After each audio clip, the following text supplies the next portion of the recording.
Good morning, my little skin nerds. I am Dr. Shereene Idriss, a cosmetic dermatologist based in New York City.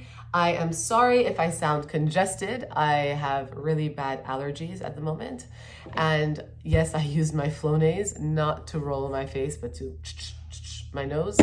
And also, for those of you who are going to ask me, my son headbutted me last night in the bed because he's also sick. And yeah. That's why I have that on my lip. So, what are we talking about today? Today we are going to address a topic that many people often refer to as nature's blush, which I find, honestly, not very amusing because I have rosacea and I've had massive flare-ups in the sense where after working out or after going to a spicy restaurant or whatever, I would walk out and my face was no joke the color of this cap or like this. And I was stopped on the street where people asked me if I needed help because I was so intensely flushed. That being said, I understand that rosacea, although might appear, futile or benign, can actually have deeper psychological impacts on people. So it is not something to be taken lightly, like, oh, your face is just a little pink. Sometimes your face can be more than a little pink, and it can definitely take a toll on your mental psyche. Plus, over time, the redness can start to look ruddy. And with that ruddiness, people start to feel a little bit down. And so I do think it's important to try to treat it earlier on rather than later, because in the earlier stages, you can actually get control over the flare-ups and the residual redness that's left behind. What is rosacea? Rosacea is oftentimes considered adult acne. It's a chronic condition, an inflammatory condition, my husband just jumps in the shower, that comes and goes depending on what is triggering it. It is definitely a nuisance and annoying, but it can also have longer physical effects, particularly on the eyes. What do we see with rosacea? We see facial flushing after a hot shower, after spicy foods, after working out, when you're stressed, anxious, etc. You can have residual broken blood vessels, the squiggly little lines left on the face, and those are called telangiectasias, and they do get bigger and worse over time. And you also get breakouts of papules and pustules, particularly on your cheeks, your nose. So that is sort of what rosacea picture looks like. What we don't see in rosacea, and this is sort of a point of debate, particularly among dermatologists, splitters versus lumpers, blackheads. Blackheads are usually a sign of just acne, not rosacea particularly, and so that is a point of differentiation. So if you have a lot of blackheads, you most likely don't have rosacea. Who usually gets rosacea? Most likely it's women, more so than men, between the ages of 30 to 50. That and any white person. Most people with skin types 1 through 3. That's not to say if you have a darker skin type, you can't have rosacea. I have seen it in skin types 4 and 5. But as we get darker, after we get more melanated, it's harder to see that flush, it's harder to see the broken blood vessels, and it's harder to fully appreciate a rosacea picture. So I would say most white people, because honestly, it's what you actually see. All right, what are the causes of rosacea? The actual picture of what causes rosacea is still not fully understood. That's okay, and that's like a lot of things in dermatology. There is a genetic predisposition. If you look at your family members and they have it, you most likely have it too. There are vascular changes. There are vascular changes on the surface of your skin where our blood vessels slowly dilate and get more pronounced, and that can lead to a worsening rosacea picture. Heat, for example, is a no-no, and we'll talk about that in a second because it causes those blood vessels to dilate and to get worse, to make the flushing worse. UV exposure, so the sun, is definitely not helpful if you have underlying or bad rosacea because it does also cause that vasodilatation, that swelling, that worsening of that inflammation. Microbial changes on your skin. I know the microbiome is the hot topic today, but there is some merit to that. We're not talking about that tonight. It's going to be a way longer video, but there is microbial changes and mites on our skin, also known as Demodex mites, that can actually worsen the inflammation and worsen the overall picture of rosacea. And finally, the disruption of your skin barrier. So over exfoliating, over scrubbing, overdoing, really stripping your skin of its natural barrier can make your rosacea picture much worse. So once you have that in mind, you're gonna kind of know how to tackle the problem and treat it. And finally, triggers. What triggers rosacea? So they're gonna tell you, the dermatologists, those people, are gonna tell you to avoid all the good stuff. Avoid chocolate, avoid spicy food, avoid heat, avoid alcohol, which I don't avoid any of the four, okay? Do I try to minimize the overall exposure? Am I doing steam baths every day? No, I'm not. I do try to minimize the exposures, obviously. I'm not a raging alcoholic. I don't eat a ton of chocolate. I do eat a ton of chocolate. I try to minimize how much spicy food I eat, but at the end of the day, if you can try to minimize those triggers, it's only gonna help, because all of what I just described, again, causes your blood vessels to dilate, causing more blood flow to your skin, causing worsening of your inflammation, and over time, worsening of the residual effects of rosacea. So how can we treat it with at least over-the-counter treatments? And what you can do to help yourself from the comfort of your supermarket, local pharmacy, etc.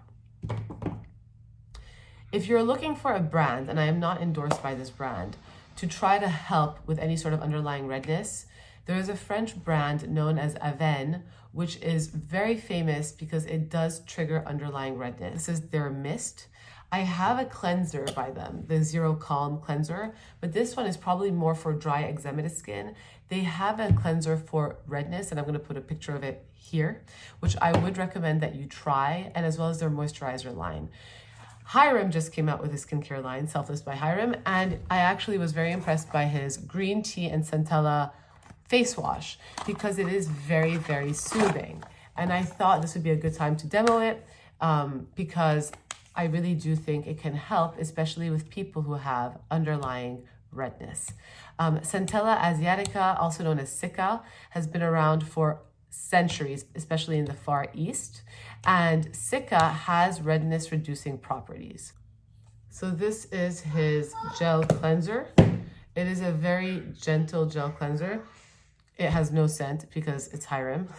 He's fragrance opposed, but it is a very good cleanser, especially if you have sensitive skin and if you have underlying rosacea. The other Sika brand that I always talk about that people should be looking into if they have a lot of redness is Dr. Jart's Cicapair line. This one does have the tiger grass serum, which is the Sika serum, which is Centella asiatica. They also have a Cicapair color correcting moisturizer, which looks green, but when you apply it, we should do a test actually. So it's green and it helps to minimize the effects of redness. Obviously, if you're somebody of skin type 4, 5, 6, darker in tone, this might not be for you, but again, you're probably not affected by underlying rosacea to the degree that somebody as white as myself is. So it comes on as green, but as you blend it in, it just helps to mask any underlying redness. So you can kind of see that. Let's try to get, I have a little blemish here.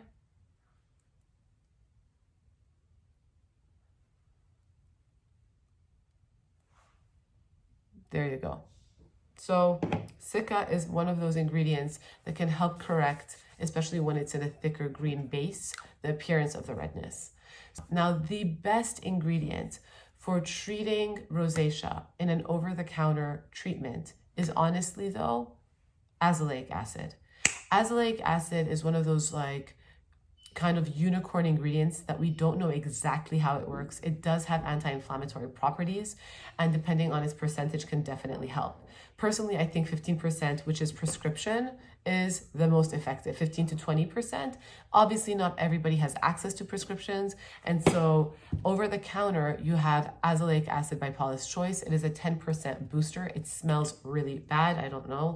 I would have preferred something to kind of help mask it. Obviously, though, you might have sensitive skin, but it does kind of smell stale and it does get grainy. The reason azelaic acid products pill in general, and this is one by The Ordinary, they have an azelaic acid 10% suspension, because it is a suspension, because azelaic acid is a powder. And because it is a powder, it has to be suspended. And because it is suspended, it tends to pill once it dries out. So I would use it more so at night if you feel that it is not being as elegant as you want it to be underneath your makeup, because it can definitely, as you can see, I don't know if you guys can see, but here, can you see that? It's pilling underneath my fingers because, again, it is a powder. But it is one of the best ingredients on the market to help actually calm the inflammation, not necessarily the redness associated with rosacea. Which leads me to now one of my favorite ingredients, arnica. And arnica does have some soothing properties. It is one of those homeopathic ingredients that is often used for bruises. Hi, Mila. Hi. I said hi too. So arnica is one of those ingredients that have some soothing properties. There's a couple of brands out there. I've never been 100% impressed by the brands, but they are available. You have the Arnicare brand as well as Bioderma. I did buy this one though in this Caribbean, so I don't know if you can buy this in the US. I'm pretty sure you can buy this in France. The Sika Bio Arnica Plus, which I prefer to the Arnicare. Arnica is a yellow ingredient, and so it does tend to yellow over time. It does not make it less effective, but just something to kind of think about if you have a lot of inflammation, worth trying on your face. But if you are extremely sensitive, I would approach with caution. And finally, when you have rosacea, you're also more likely than not to have face dandruff, which is basically flaking and greasiness, especially around here, around your eyebrows. And so you can get over-the-counter Nizoral, which is ketoconazole 1% shampoo. And this helps to kill that superficial yeast that is causing that flaking and greasiness. And the reason you have it is because your pH and your skin is just more prone to it. And finally, I did touch about having mites on your skin. A lot of us have them. We're just not prone to being irritated by them, especially if our skin barrier is intact. But if it is not intact, benzoyl peroxide and penoxyl can help. This one is 10%. I would say just be careful if you're very sensitive, as it can also irritate your skin. So you want to maybe use a benzoyl peroxide wash that is not as strong, something within the 2.5 to 5% concentration. But if you can't find it, a little bit of penoxyl mixed with another cleanser, such as this one by Aved or by Hiram's cleanser, to help dilute it a little bit, can actually help keep those mites at bay. So that is it in a nutshell for over-the-counter treatments that you can use to help yourself with rosacea. I personally have come a long way figuring out what works best for my face, but also I have gone into laser treatments, which we will do another video about on another day. So I will catch you guys soon. I'm Dr. Shereene Idriss. I hope you guys enjoyed this video and learned something today. If you have, please like, subscribe, comment below, and let me know any other kind of videos or topics you guys want me to cover next. Have a great day.